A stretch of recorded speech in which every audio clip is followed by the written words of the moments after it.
कहानी है रामपुर गांव की, जहां के मर्द महिलाओं को हमेशा नीचा दिखाने की कोशिश में रहते। अरे अभी तक खाना नहीं आया, क्या मुझे एक और शादी करने की जरूरत है? नहीं जी नहीं, ऐसा मत करना, वरना मैं कहाँ जाऊंगी। खाना लेकर मैं अभी आई जी। गांव की पंचायत में भी फैसले हमेशा औरतों के खिलाफ ही रहते।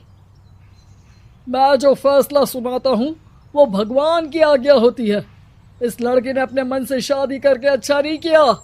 लड़के को घर भेज दो और इसकी शादी इसकी जाति की किसी लड़के से करवा दो, लेकिन ये लड़के, इसे तो गांव के बाहर निकाल दो। नहीं नहीं जमींदार साहब, ये क्या बोल रहे हैं? ऐसा नहीं हो सकता। मेरी बेटी मासूम है, इसे अच्छे बुरे की समझ नहीं है। अरे कहाँ जाएगी ये बेचारी? कहाँ जाएगी? इतनी चिंता है तो पूरे परिवार का गांव निकाला कर देते हैं। बेचारे पूरे बसे बसाए परिवार को गांव छोड़ना पड़ता है।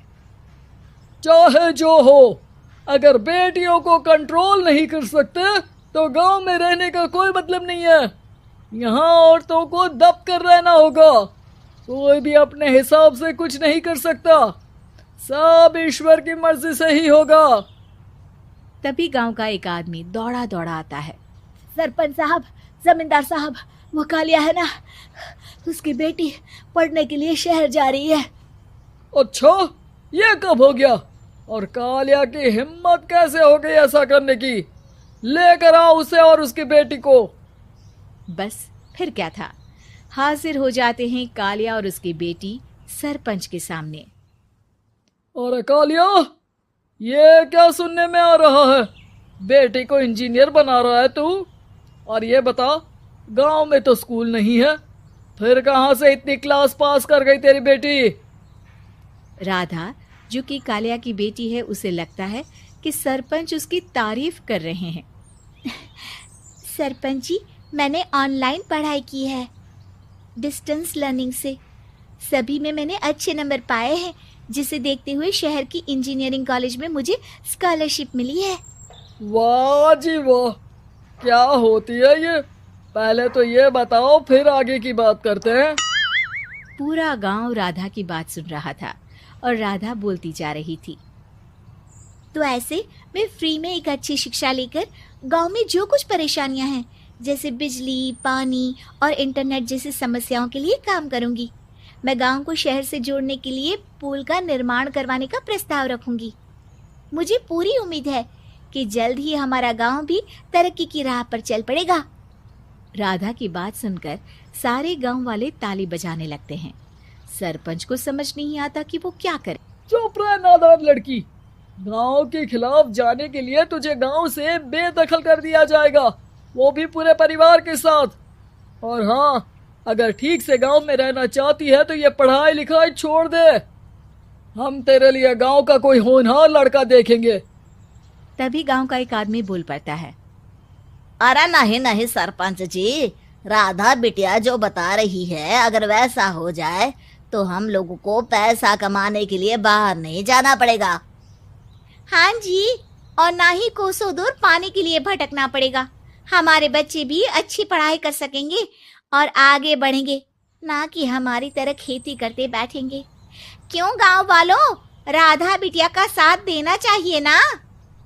सरपंच देखता है कि गांव राधा के साथ है तो वो चुप हो जाता है।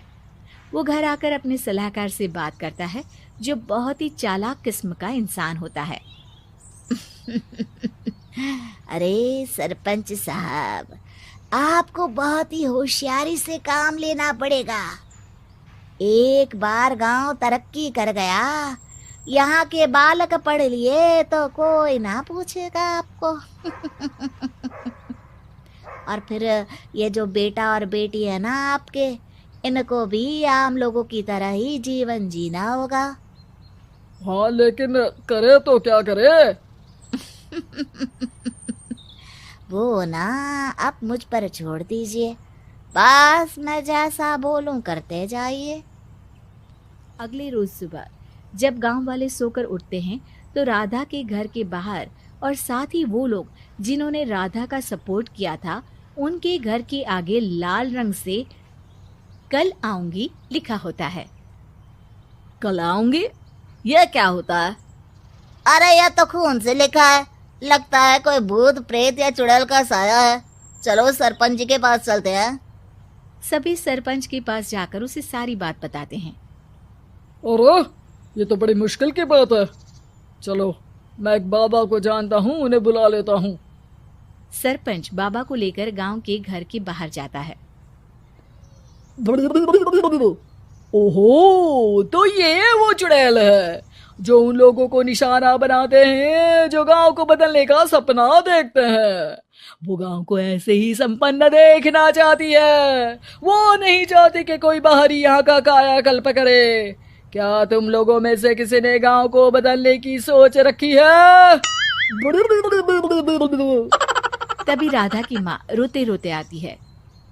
मेरी राधा घर से गायब हो गई है। अरे कोई तो बचाओ, मेरी बच्ची कहाँ गई?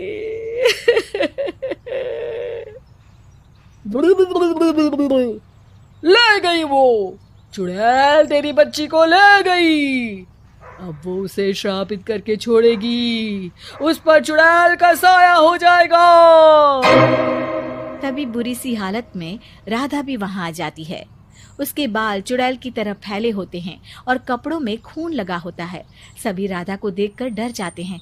माँ, पता नहीं मुझे कौन उठा कर ले गया था। अरे दूर दूर हो जा चुड़ैल, अब हम लोग इस गांव में नहीं रुकेंगे। अरे कैसे बातें कर रहे हैं आप? कल तो आप मेरे भरोसे गांव का हुलिया बदलने, अपने बच्चों को पढ़ाने और तरक्की उन्नति की बात कर रहे थे, तो आज क्या हो गया आपको? ये फिर तुम लोगों को बहकाएगी। ये चुड़ैल गांव में आ चुकी है, ऐसे ही ये तुम्हारे घर के बच्चों को भी ले जाएगी। गांव वाले राधा को गांव से बाहर निकाल देते हैं। उसके माँ बाप रोते रहते हैं, लेकिन गांव वाले नहीं मानते। मैं भी अपनी बहन के साथ गांव के बाहर रहूंगा, लेकिन वो पढ़ाई नहीं छोड़ेगी। वहीं सरपंच के घर पर सलाहकार कहता है। देखा, सांप भी मर गया और लाठी भी नहीं टूटी। लेकिन अगले ही दिन सरपंच के घर के बाहर भी वही शब्द लिखे होते हैं। और फिर सरपंच की बीवी कहती है, हमारी बेटी को किसी ने अगवा कर लिया है। तभी राधा का भाई वहां आ जाता है। अरे गांव वालों, मैंने सरपंच जी की बेटी को देखा था। वो चुड़ैल उसे उठाकर ले जा रही थी। अरे क्या मजाक कर रहे हो? नहीं नहीं सरपंच जी, आप नहीं जानते। वो चुड़ैल अब आपकी बेटी में आ जाएगी, जैसे राधा के अंदर आ गई थी। तभी सरपंच की बेटी वैसी ही हालत में वहां आती है जैसे राधा आई थी। पापा, पता नहीं कैसे मैं गायब हो गई थी। चुड़ैल, इसके अंदर भी चुड़ैल का साया है, मारो इसे।